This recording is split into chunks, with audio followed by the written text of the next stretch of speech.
Hi everyone, next JS के इस part के अंदर हम लोग एक डिलीट एपीआई को इंटीग्रेट करने वाले हैं। आपको ध्यान होगा लास्ट पार्ट के अंदर ही हम लोगों ने नेक्स्ट जेएस के अंदर एक स्टैटिक डिलीट एपीआई बनाई थी। उसी एपीआई को हम लोग यहाँ पे इंटीग्रेट करने वाले हैं।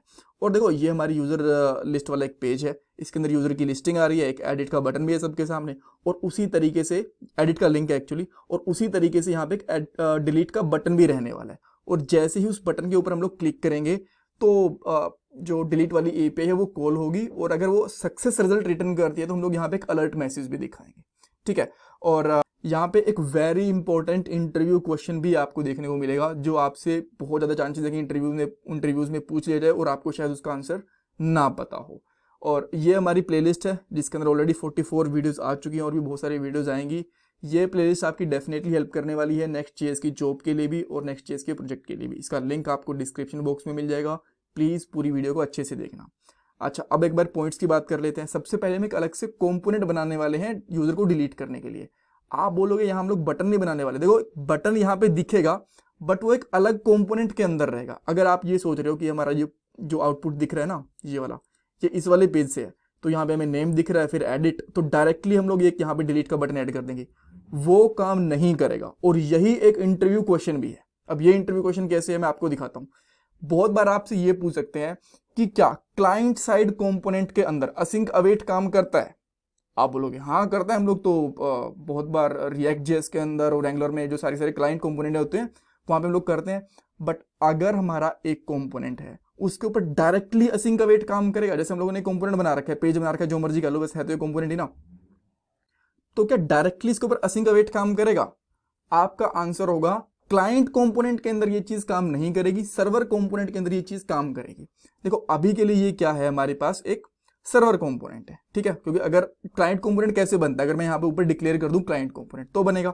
अब देखो अगर इसमें से कुछ सेव करता हूं और डायरेक्टली यहाँ पे आता हूं तो कोई दिक्कत नहीं है, एकदम सब कुछ ठीक चल रहा है। मैं यहाँ पे आपको नेटवर्क लिस्ट दिखाता हूँ, ठीक है।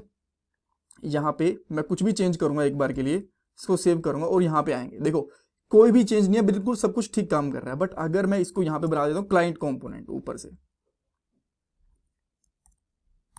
यूज,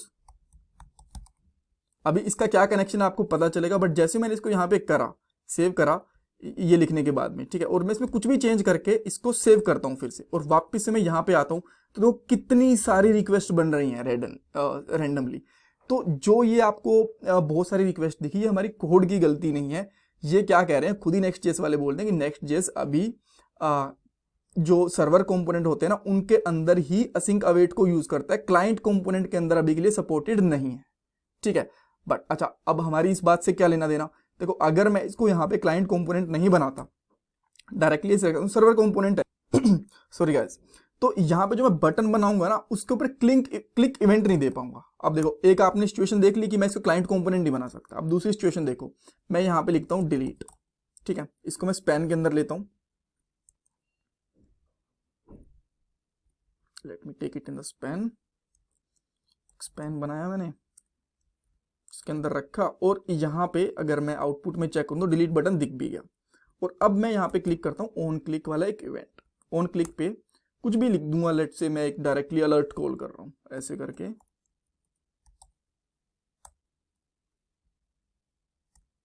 यहां पे लिख देता हूं ABC, कुछ भी लिख देता हूं, ठीक है, भी लिख दिया मैंने। जैसे हम लोग यहां पे आएंगे तो अब ये एक अलग चीज बोल रहा है कि अगर आपको इवेंट्स वगैरह यूज करने हैं ना तो क्लाइंट कंपोनेंट यूज करने पड़ेंगे, सर्वर कंपोनेंट में कर नहीं सकते।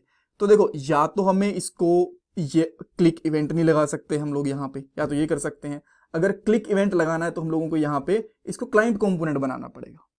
अब दोनों ही चीजें पॉसिबल नहीं है, राइट। तो हम लोग क्या कर सकते हैं, अगर इसको क्लाइंट कंपोनेंट बनाएंगे तो असिंक अवेट काम नहीं करेगा, और अगर सर्वर कंपोनेंट रखेंगे तो ये बटन काम नहीं करेगा। तो दोनों चीजें पॉसिबल नहीं हो रही, तो हमें करना क्या पड़ेगा, एक अलग से कंपोनेंट बनाएंगे, उसको हम लोग क्लाइंट कंपोनेंट बना सकते हैं, ठीक है, और उसको यहाँ पे हम लोग अटैच करवा लेंगे, तो हमारा दोनों काम चल जाएंगे।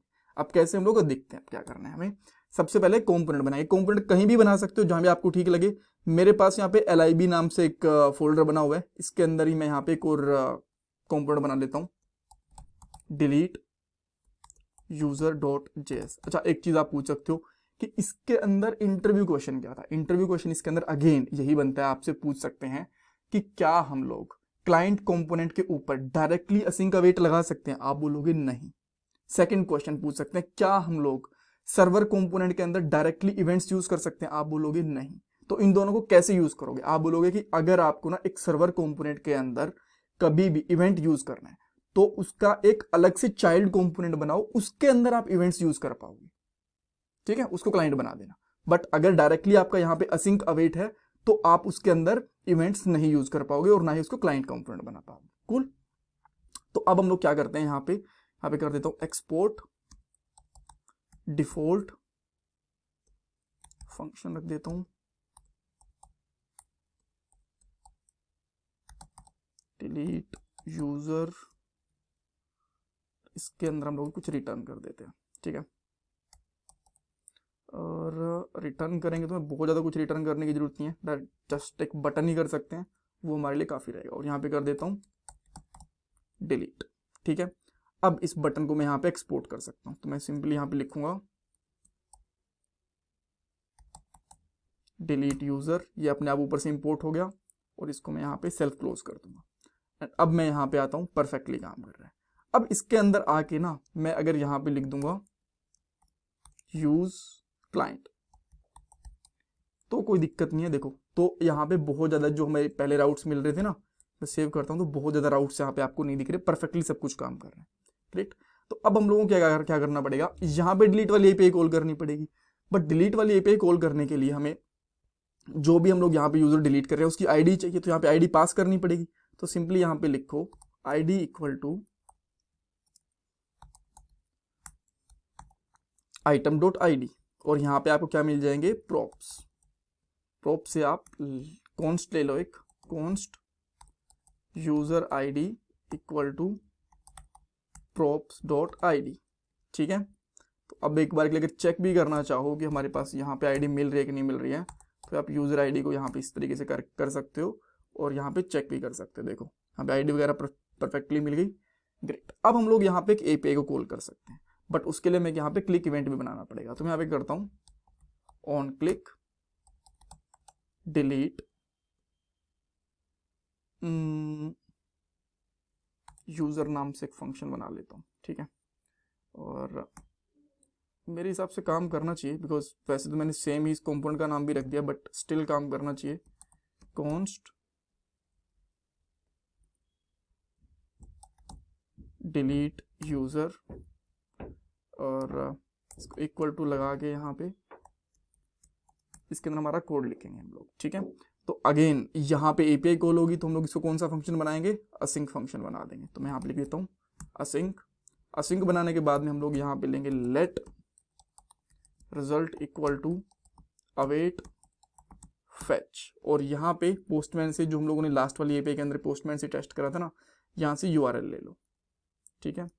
यहाँ से यूआरएल लेने के बाद में जो लास्ट वाली आईडी है इसको मैं डायनेमिक रखना पड़ेगा। तो यहाँ पे क्या डाल देंगे हम लोग, यूजर आईडी। सेकंड पैरामीटर के अंदर में और कुछ डिक्लेयर करना हो ना करना हो, बट मैं मेथड जरूर बताना पड़ेगा कि हम लोग यहाँ पे डिलीट मेथड यूज कर रहे हैं, परफेक्ट। उसके बाद में जो हमारे पास रिजल्ट आया इसको ओवरलोड करो, फिर से ओवरराइड करो, बिकॉज इसको जो रिजल्ट है ना उसको हमें जेसन में कन्वर्ट करना है, तो इस तरीके से। बट अगेन आपको पता है कि रिजल्ट डॉट जेसन क्या रिटर्न करेगा, एक प्रॉमिस। हम लोग यहाँ पे भी अवेट लगा देते हैं। अब आप लोग चेक कर सकते हो, इफ रिजल्ट डॉट सक्सेस आ गया, ट्रू है, सक्सेस ट्रू है, तो यहां पे लगा सकते हैं अलर्ट ट्रू, ठीक है। इसको सेव करेंगे, यहां पे आएंगे एंड अब इसके ऊपर क्लिक करके देखते हैं कि हमारी एपीआई भी हिट हो रही है कि नहीं हो रही है। जैसे मैं इसके ऊपर क्लिक करता हूं तो एक एपीआई हिट हुई, यहाँ पे ट्रू रिजल्ट भी आ गया और आप देख सकते हो सक्सेस भी आ गया यहाँ पे। और यहाँ पे ट्रू की जगह पे क्या कर सकते हो, यूजर इज डिलीटेड। इसको सेव करोगे, अगेन जब दोबारा क्लिक करोगे तो आपको यहाँ पे दिख गया यूजर इज डिलीटेड। और इसको चेक भी करो, जैसे आप यहाँ पे चेक करोगे ना तो मेथड रिक्वेस्ट हमारी कौन सी गई है, डिलीट। रिस्पॉन्स में हमें ये मिल गया, ये देखो रिजल्ट मिल गया, सक्सेस मिल गया, सब कुछ। यहाँ पे कुछ एरर होता तो हमें यहाँ पे इस वाली कंडीशन के अंदर नहीं जाता और ये यूजर डिलीट नहीं होता। आप बोलोगे यूजर डिलीट क्यों नहीं हुआ, देखो मैंने आपको पहले ही बताया था स्टैटिक डाटा है, मैं आपको बहुत बार बता चुका हूँ। अभी जस्ट इस वीडियो के 2-3 वीडियो बाद में ही हम लोग डेटाबेस से कनेक्टिविटी स्टार्ट कर देंगे नेक्स्ट.जेएस की, बिकॉज नेक्स्ट.जेएस एक फुल स्टैक फ्रेमवर्क है, राइट। वहाँ पे एपीआईज बनाएंगे मोंगोडीबी के अंदर और उनको इंटीग्रेट भी करेंगे, राइट। So that's all. और please subscribe my channel, like this video, share your feedback in comment section. अगर आप चाहो तो डोनेशन भी कर सकते हो, ये मेरा पेटीएम का नंबर है डोनेशन के लिए। Thank you guys, thank you so much.